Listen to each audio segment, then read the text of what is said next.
Most people don't think. They react. They repeat. They absorb beliefs like sponges and wear them like armor, not because those beliefs are true, but because they're convenient. Most people are on autopilot, not because they're stupid, but because they're afraid. Afraid of the silence that thinking requires. Afraid of the confusion it stirs up. Afraid that if they really started to ask questions, they'd have to change. See, real thinking isn't glamorous. It's not the kind of thing you can show off in a debate or post on your story. Real thinking is slow, lonely, sometimes even painful. It means pulling apart everything you've built your identity around and asking, what if I'm wrong? The truth is, most people don't think because they were never taught how. We were taught how to memorize, how to obey, how to win arguments and pass tests, but not how to wonder, not how to doubt, not how to ask the kind of questions that make people uncomfortable, including ourselves. So we live in a world that celebrates opinion, but fears introspection, that rewards noise, but punishes depth, that produces smart people who never had a single original thought. And yet, 2,000 years ago, a barefoot man walked the streets of Athens doing something that still threatens the powerful today. He asked questions, and for that, they killed him. But if you understand why, and if you learn to ask like he did, Socrates might just save your mind from the modern world. Chapter 1. Most people are not stupid, but they live like they are because they never learn how to think. Let's start with the brain. It's not designed for truth. It's designed for survival. And survival, for most of human history, meant doing what everyone else was doing. Thinking, real thinking, is metabolically expensive. It burns energy. It slows you down. It creates doubt, and doubt can get you killed. So over time, we evolved to default to shortcuts, mental habits, groupthink, the illusion of certainty. And in today's world, that ancient wiring is being exploited. Modern life rewards speed, not depth. Social media wants your attention, not your insight. You're surrounded by algorithms trained to trigger you, distract you, validate you. Anything but make you pause and reflect. You're trained to consume content, not confront it. You're taught to be clever, not curious. And worst of all, you're rewarded for saying what's popular, even if it's hollow. It's not just that people don't think. It's that the world punishes those who do. Try questioning the values of your company. Try doubting the dogmas of your social group. Try telling someone you're not sure what you believe. Most people will treat your uncertainty as weakness, but they're wrong, because that pause, the gap between stimulus and response, is the birthplace of all original thought. Let's break it down even more. Why don't most people think? One reason is emotional. Thinking often leads to uncomfortable truths. It's easier to parrot the worldview you were raised and then to tear it apart. It's easier to join a side than to sit in ambiguity. Easier to mock the other than to ask, what if they're right? Real thought threatens the ego. It makes you realize how fragile your beliefs are and how much of your identity was never really yours. Another reason is social. We are tribal creatures. Belonging feels safer than truth, so we mirror our peer groups. We adopt their language, their jokes, their fears. We echo what's around us because to stand alone in your own mind feels terrifying. And then there's the third reason. Most people were simply never shown how.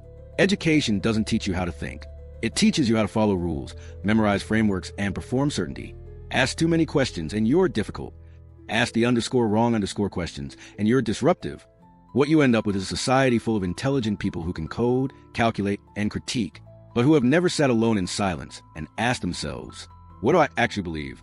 Most people spend their entire lives reacting to the world. Instead of examining it, they fight online about things they never researched. They chase careers they never questioned. They form identities from trends, not from reflection. And so we get a population of automated minds, not because they're broken, but because the system prefers them that way. Thinking is dangerous. It slows down productivity. It resists control. It creates people who don't just want more, but want meaning. And that is inconvenient. But there's another side to the story. Because every once in a while, someone wakes up. Someone notices the emptiness behind all the noise. Someone feels the nausea of groupthink. Someone starts to ask, not what's trending, but what's true. And that's where everything begins to change. There was a man long ago who made it his mission to wake people up, not by preaching answers, but by asking better questions. He wasn't a king. He wasn't a prophet. He wasn't even a writer. He just walked the streets and asked people why they believed what they believed. He made people uncomfortable. He made them think. His name was Socrates, and he was the first person in recorded history to die for asking too many questions. In the next chapter, we'll explore what Socrates really stood for and why his method is more powerful and more needed than ever. Chapter 2. Socrates didn't write books. He didn't build schools or run governments. He walked the street of Athens, barefoot and poor, asking questions. He believed one thing above all, that wisdom begins with the admission that you know nothing, not in a cute, humble way, but in a deep, unsettling, existential way. The kind of knowing that dismantles certainty, that destroys ego, that leaves you naked in front of the truth. Most people today treat opinions like trophies. Socrates treated them like viruses, something to be examined, deconstructed, burned away. His entire method, what we now call the Socratic method, was built on one idea. You don't get to believe something until you've tried to destroy it. Here's how it worked. He would find someone who claimed to know something, like a politician, a poet, a priest, and he would simply ask them to explain it. Then he'd keep asking questions, not to humiliate them, but to see if their belief could stand up to scrutiny. Most of the time, it couldn't. The person would end up confused, angry, or both, because Socrates wasn't just questioning their knowledge. He was dismantling their identity. See, he wasn't trying to win arguments. He was trying to create clarity. And clarity only comes when you strip away all the false confidence, the secondhand beliefs, the preloaded assumptions. To Socrates, the unexamined life was not just a missed opportunity. It was a kind of death. Because if you don't know why you believe what you believe, if you've never tested it, doubted it, wrestled with it, then it doesn't belong to you. You're just repeating someone else's script. This is what made Socrates so dangerous. He didn't tell people what to think. He taught them how to think for themselves. And that's the one thing every system of power fears. Religion, politics, media, corporate culture, they all rely on obedience, on repetition, on mental habits. But Socrates broke those habits. He slowed things down. Instead of saying this is right, he asked, what do we mean by right? Instead of saying this is justice, he asked, how do we know? Instead of arguing, he would simply ask, could you be wrong? And when you live like that, something profound happens. You stop clinging to certainty. You stop pretending to know. You start to listen. You listen to yourself, to others, to the tension between your beliefs and your reality. You become intellectually honest. And in a world full of people trying to look smart, intellectual honesty is power. It doesn't mean you have all the answers. It means you're willing to follow the truth, even when it threatens your identity. It means you'd rather be confused and honest than confident and wrong. It means you ask, where did this belief come from? Who gave it to me? What if they were wrong? You stop thinking like a consumer and start thinking like a philosopher. But here's the catch. This kind of thinking is uncomfortable. It requires sitting in uncertainty. It means being willing to admit, I don't know. And that's why so few people do it. They think they're thinking, but really they're defending. They're building walls instead of opening doors. But if you're still here, you might be different. You might feel the hunger for something deeper, not just smarter arguments, but a more honest life. Socrates believed that kind of life was worth dying for. They tried to shut him up. They offered him exile. All he had to do was stop asking questions. He chose poison instead, because to stop questioning, to stop seeking truth, that to him was worse than death. And that's what we need now. Not more opinions, more questioners. People who are willing to be wrong, to go deeper, to walk into the unknown. People who aren't afraid to look dumb in the short term, because they're playing the long game.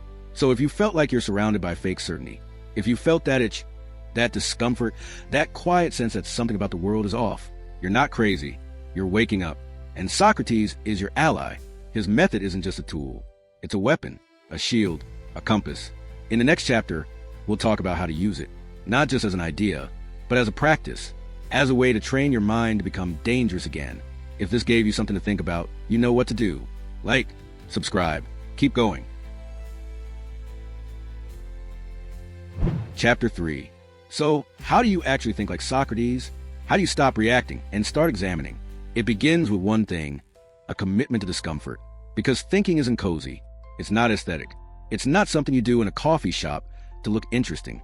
It's something you do in silence, in solitude, in doubt. To think like Socrates is to interrupt your mental autopilot, to slow down when everything in you wants to move fast, to sit with belief and ask, where did this come from? Here's the practice. Start with a claim, any claim, something you think is true. Then ask yourself, what do I mean by this? Break it down. Define your terms. Then ask, how do I know this? Not, how did I hear it? Not, who else believes it? But what evidence do I have? What reasoning supports it? Then go deeper. What if I'm wrong? Not in a performative way. But seriously, what if this is false? What would that mean for me? What would I lose? Who would I disappoint? This is where most people stop. Because now it's not about ideas. It's about identity. But if you keep going, something shifts. You realize you've been carrying beliefs that were never yours, that you were defending ideas you never chose, that you were living a life you never questioned. And when you see that clearly, you can begin to rebuild. You can choose your values, choose your principles, choose your path. Thinking becomes a way to take your mind back from the systems that hijacked it. It becomes a form of rebellion. Because here's the truth. The world does not want you to think. Your job wants you productive. Your social group wants you agreeable. Your media wants you addicted. Your institutions want you compliant. But none of them want you awake. Because when you think clearly, you become hard to control. You stop falling for cheap narratives. You start asking dangerous questions. Like, what is a good life? What am I willing to suffer for? What's actually true, even if no one else believes it? These are not casual questions. They demand sacrifice, attention, stillness. They demand that you slow down long enough to hear yourself think. And in today's world, that's radical. Try this. Instead of scrolling, sit for 10 minutes with a notebook. Write down one belief you hold and interrogate it, not to attack yourself, but to free yourself. Ask, where did this come from? What supports it? What challenges it? How would I defend this in front of someone who disagrees? Do this regularly and something happens. You stop fearing contradiction. You stop needing to be right. You become mentally anti-fragile. Stronger because you've trained your mind to withstand pressure. You become less reactive, more reflective, less ideological, more curious, less brittle, more grounded. This is not easy. You will lose people. You'll confuse others. You'll stop fitting into neat categories. But you'll gain something far more powerful. You'll gain integrity. Not the kind that comes from virtue signaling. The kind that comes from knowing that your thoughts are yours. That your values are not inherited, but earned.